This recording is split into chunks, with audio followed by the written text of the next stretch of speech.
says it's in the process of going through. Let me know if you see anything, Corey.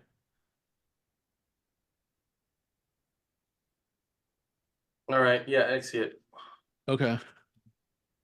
Okay. Well, Corey says we got clearance here, and just I always don't believe it till I see it, but okay, there we go.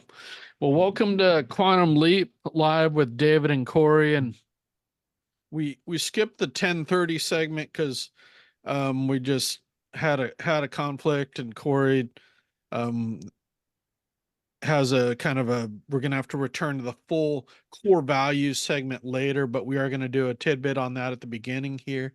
But first, I want to just introduce the show. If you're new, it's on business development issues, really about how to generate a quantum leap in your business. And I have my esteemed co-host Cory Knott, and we have a guest Cameron, who we're going to get to after our kind of thought for the day. And I thought this our little short discussion on core values will lead right into you, Cameron. But Corey, if you don't mind just introducing yourself and telling us why you think core values are important to business, because I actually was turned on to this whole thing from you, actually. So, yeah. And Sure. being in yeah.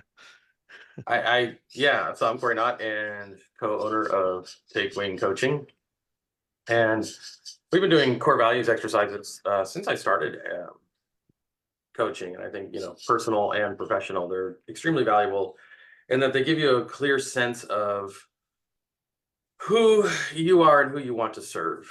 It's if you understand your core values, if people don't share that, then they're probably not going to be a good client for you, especially in any kind of work where you're actually interacting with the customer. If in some work it may not matter as much, but it is also an attraction for people who feel like this is important to us. And getting really clear about what those core values is also important, and whether or not they're true, because one of the things we run into is people will say, well, my core value is this, this, and this, but what does it really mean to you versus just the trite mission statements that are sometimes feel a little corporate. Yeah, yeah. If it's that made a I mean, this more than anything else in my business was kind of so much bang for the buck, so to speak, in terms of your time, that if you do that and if you look at business, you really see people kind of get along the best based on core values. So if you know what those are, you know who to find, who's part of your tribe. And I put the B and I core values up there, which I actually almost think are universal for successful small business owners, although not depends on your business. But I really love the B&I core values. It's almost a little bit like the 10 commandments of a small business. There's other things, givers gain, building relationships, lifelong learning, traditions and innovation. Positive attitude is so key.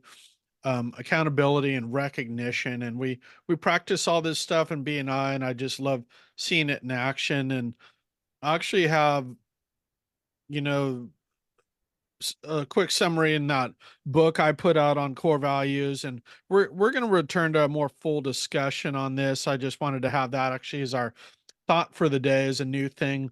When we don't do our full discussions, Corey, we'll have a thought for the day and at the beginning of one of our segments, so we can always kind of keep these key principles top of mind. So, but with that, I wanted to introduce Cameron, and he's actually new to our B&I chapter, and we're excited to have him. And I loved his 30-second last week already, talking about core values and kind of who he connects with.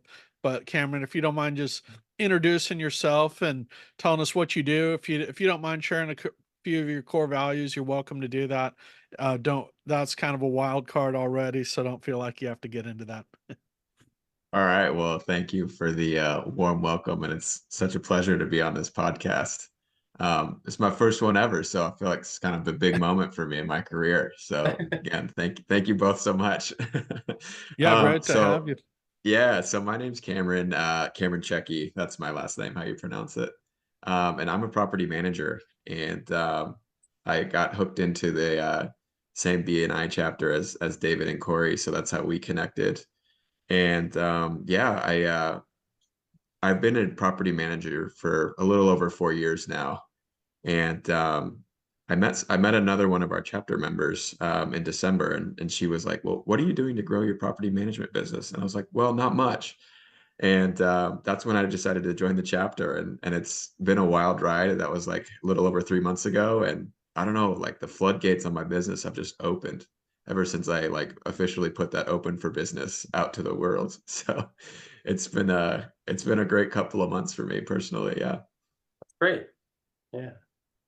Yeah, good to hear. Well, we're excited to have you, and kind of you know, the East Bay real estate market is kind of its own kind of animal, so to speak, but it's such a great place for property management. I see, and a lot of other businesses. I mean, Corey and I love this business climate over here in a lot of ways. There are, of course, challenges with the cost of doing business, and not a lot of people can afford properties around here. I was telling him a story about colleague of mine that buys out in Arizona, and other places started out there. But I did actually want to jump ahead here because we like to talk about these current trends. But what do you see as some of the trends out there in the real estate market with regard to residential, but also commercial in the East Bay area in terms of rentals, but also for sale? Reynolds, yeah. I mean, it's just what it is out here. It's a tough market. The supply far exceeds the demand everywhere. And I mean, I'm sure that's not a surprise to anybody. We live in one of the highest cost of living areas in the entire world, I would wager, right? So we have a huge affordability crisis going on right now. So it's a little tough to be a renter out here. Also trying to get your foot in the door if you want to buy something. Um, so it's really tough, honestly, to make it work out here. But what I will say is, I think there's opportunities in every market, whether you're renting or you're buying. There's always going to be a good deal. So I don't think people should let the overarching headlines really cloud their vision, because I think there's really like opportunity if you seek it out in any time, any place, anywhere. Right. Yeah, thanks. And I was actually going to connect you with a person who's looking for a rental, or see if you have any tips for her. And what would you say makes you unique as a property manager? If there's a property owner listening to this broadcast, why should they give you a ring and hear more about how you can help them?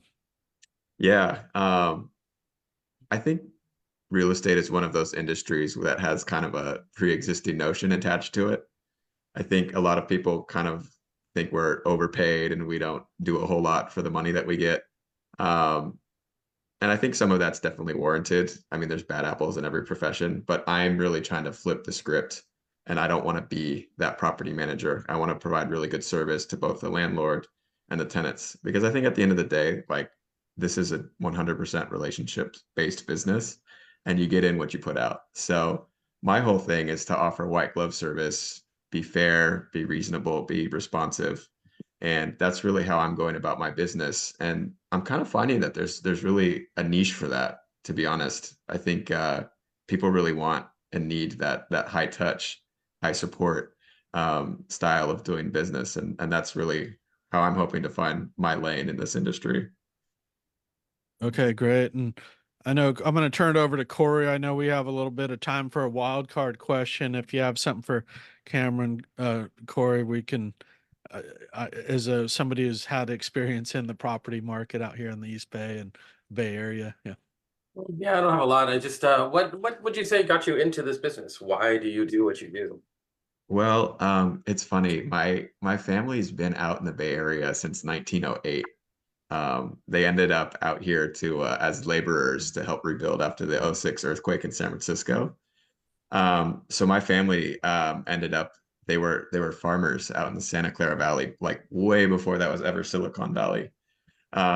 So they were owners and operators of orchards, and so real estate's been a part of my family for over 100 years at this point. So it's really like taking like a legacy of managing land and know-how and just continuing on that. So that's really like a big piece of my why, is just like continuing my family's legacy of working in real estate out here in the Bay Area. Right. Oh, very cool. Yeah, my family's been here a while too, but didn't get really into real estate. Yeah. So what are your keys to success? I think the keys to success are really just treating others how you want to be treated. Again, 100% relationships based business. And I've been able to be on the other end of it as a renter, and I've had experiences with property managers before, that didn't necessarily make me feel good. And so like my whole thing is to like, let's flip that on its head and let's actually like honor and respect the people who are renters out here in this market. Because again, it's hard to even make a living out here.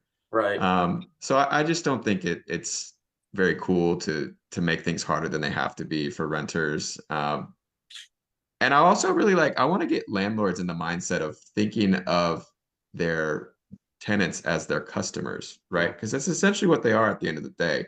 It's not right, the kind of thing where you just throw somebody in your rental, you don't touch it, and then you just collect a check. It takes a lot more than that to sure, run it right, in my opinion. So that's again, we're getting back at core values. I really want to treat people like people and think about how I would want to be treated in all the scenarios that I come across. right. Very good. And so then who is your ideal client? Yeah, I really want to work with landlords who are similarly minded. Again, I don't want to work with everybody actually, because I'm sure we all have a horror story about some rental we rented back in the day where nothing got fixed for months on end, and they had that cheap landlord. Like, I don't want to work with those people just because I don't want to push rocks uphill to make a nice place for somebody to live. So the people that I really want to work with are people who are motivated to have a nice property and people who place customer service above everything else. That's like my ideal landlord that I'd love to work with. Great. Yeah, I don't really have any other questions, but David, do you have anything? Um, yeah, I'll just ask him a quick thing. So one of the things we highlight on this show, we have various focuses, but one thing we often talk about is marketing. So I'm just curious, as somebody new in the business, what do you plan to do about marketing, or I know B&I is kind of the missing piece for me, that everything else is a little bit like gravy on top, but Yeah. like for example, do you plan to put up a website or do any kind of other traditional marketing stuff? Yeah. Yeah, well, I mean, obviously right off the bat, I am the biggest believer in referral marketing now. After being through BNI, like it's insane to just like put your message out to the world and have it come back in these like mysterious ways. So like I'm bought in for that for the rest of my career. It's such a good way for you to start drumming up business in a way that doesn't like feel icky. You know what I'm saying? It's just like authentic and natural to who you are. Um, Other than that, I'm really trying to create like a strong brand for myself. I think it's really one way that you can stand out amongst the sea of real estate professionals, something Right. that really like makes you stick out um, over the long term. So I guess I'll drop a teaser that I'm hoping to rebrand myself as Context Real Estate in the Ooh, coming months now, and we can get into all that and what that means. But I think long story short, if you think about real estate as a whole, it's all about the context. mhm. So I'm going to parlay that into my brands and basically brand myself as Context Real Estate, just to have something for people to remember me by, and it's something that'll kind of speak to my core values. Okay, great. Yeah, the first thing I always recommend is come on a podcast. So I'm glad we were able to help get you started a little bit, and we look forward to putting out one of the highlights from the show, and we'll put out the full podcast immediately on all platforms. Well, within an hour or so. So, well, thanks for coming on. We're gonna end it there for today, and um, let everybody get back to work. Corey, if you have any closing thoughts, feel free to jump in. Otherwise, we'll look forward to having you back at some point as we move forward, and Yeah, look. look forward to getting to knowing Cameron better, it's one of our new members. So Yeah, perfect. Yeah. Well, Thanks for having me, guys. yeah, sure. Well, thanks for listening, everyone. We'll see you next week on Quantum Leap.